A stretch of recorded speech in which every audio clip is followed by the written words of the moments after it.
Oke, Assalamualaikum warahmatullahi wabarakatuh. Bismillahirrahmanirrahim. Hari ini kita lanjut ya, bahas tentang mikologi atau ilmu yang mempelajari tentang jamur. Pertemuan ke-8, contohnya, harusnya kalau misalnya kita cuma 2 SKS, sebentar lagi udah UTS. Tapi karena kita 4 SKS, jadi masih panjang perjalanannya menuju ke UTS.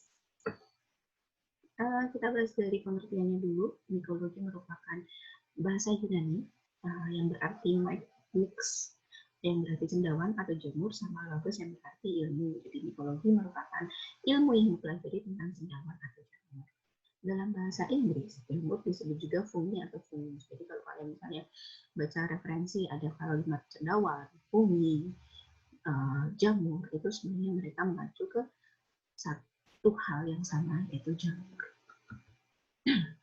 Ciri-ciri jamur secara umum, dia ada yang mikroskopis atau yang makroskopis, tidak motil atau tidak bisa bergerak, merupakan sel eukariotik, berkembang biaknya dengan spora, baik secara aseksual maupun seksual, tapi dia juga bisa pakai pembelahan. Jamur tidak berklorofil, tidak fagotrof, kemudian di misalnya terdiri dari kitin dan selulosa, sama bersifat saprofil. Morfologi jamur, jadi jamur itu ada dua pengelompokan besar, satunya kamar atau yeast, sama kapang atau mold atau mold. Kita bahas tentang yeast dulu. Yeast ini biasanya dia adalah jamur yang perkembangannya uniseluler. Koloni yeast atau kamir ini dia mirip sama bakteri. Kemudian spiris atau bulat sampai dia oval.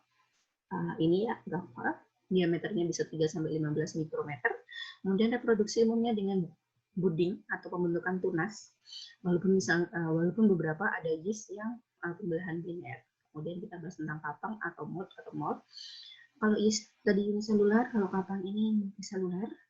Filamentous colonies, jadi koloninya itu berbentuk filamen, punya hipa. Kemudian hipanya sangat banyak dan saling bertumbukan sehingga beberapa disebut micelia atau miselium.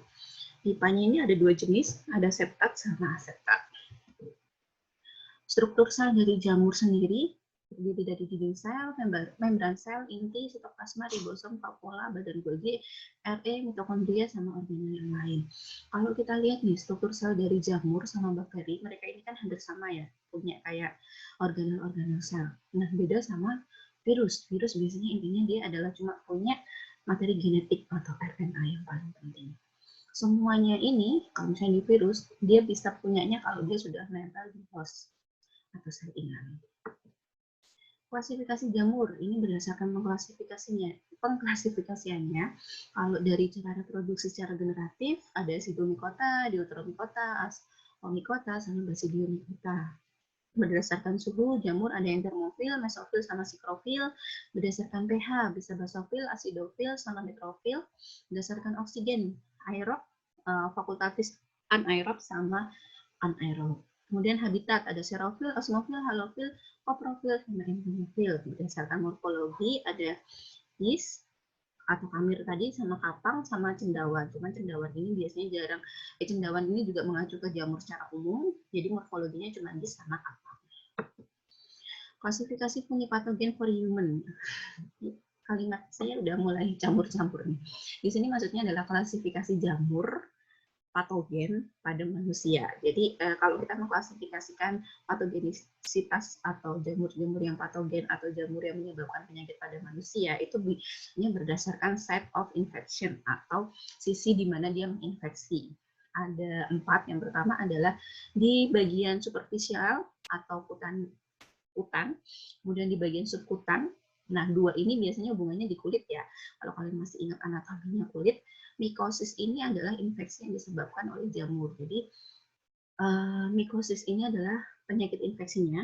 Kalau superficial berarti dia menyerangnya di bagian superficial atau bagian kutan. Kalau subkutan berarti di subkutan.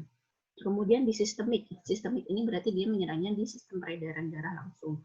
Kemudian kalau oportunistik ini biasanya adalah di tempat-tempat di mana pas kita sistem imunnya lagi melemah, kemudian ada jamur yang atau infeksi jamurnya terjadi. Jadi oportunistik itu kasarannya selama ada kesempatan di situ saya akan menginfeksi, mungkin seperti itu kalau kalimat dari si jamurnya ya.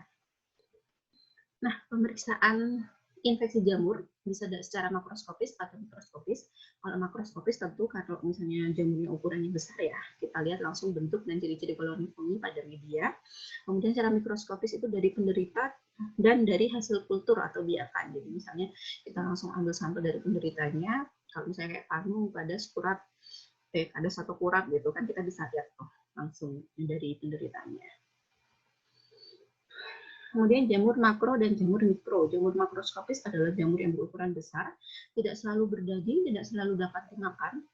Karakteristik makromorfologi terdiri dari bentuk tepi, warna, diameter tudung, bentuk warna, panjang, letak batang, keberadaan cincin, bentuk dan warna lamela. Ini cuma karakteristiknya. Yang termasuk jamur makroskopis biasanya adalah Basidiomycetes sama Ascomycetes.